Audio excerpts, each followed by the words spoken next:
नमस्कार, मैं करबी देवी आज विद्यार्थियों के सामने सुदामा पांडे और धूमिल की एक कविता रोटी और संसद व्याख्या करने जा रही हूँ। कविता संसद से सड़क तक काव्य संकलन से अवतरित किया गया है। प्रस्तुत कविता में कवि ने यहाँ देश के प्रजा को, जनसाधारण को प्रश्न पूछा है। कविता इस प्रकार है।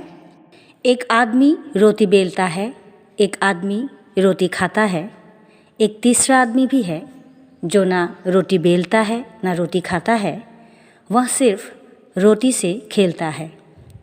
मैं पूछता हूँ, यह तीसरा आदमी कौन है? मेरे देश की संसद मौन है।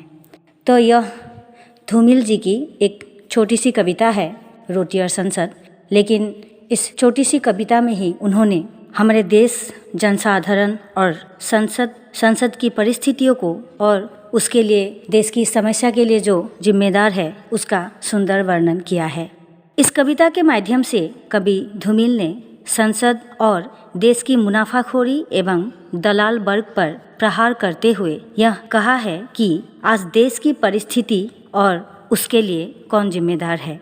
यहाँ एक वर्ग किसान मजदूर है जो रोटी बेलता है, अर्थात श्रम करता है, वह उत्पादक है। दूसरा वर्ग उपभोक्ता है जो श्रम का फल भोग करता है। तीसरा वर्ग वह है जो दलाल एवं मुनाफाखोरी है। संसद का यह आदमी पूंजीपति वर्ग का प्रतिनिधित्व करता है और उसी वर्ग से कवि यह प्रश्न पूछ रहा है, सवाल कर रहा है। यहाँ धूमिल जी ने देश की चुनाव एवं प्रजातांत्रिक व्यवस्था पर व्यंग करते हुए पूछ रहा है कि यह तीसरा गद्दार कौन है। कविता लोकतंत्र पर लगाई गई एक तमाचा है, जहाँ कवि ने अपना आक्रोश व्यक्त किया है। विशेष की और अगर हम ध्यान दें तो यहाँ कविता की भाषा शुद्ध खरी बोली हिंदी भाषा है और यहाँ संवाद शैली का प्रयोग किया गया है। अलंकारों में श्लेष, अनुप्रास अलंकार का प्रयोग सुंदर एवं सटीक रूप में किया गया है।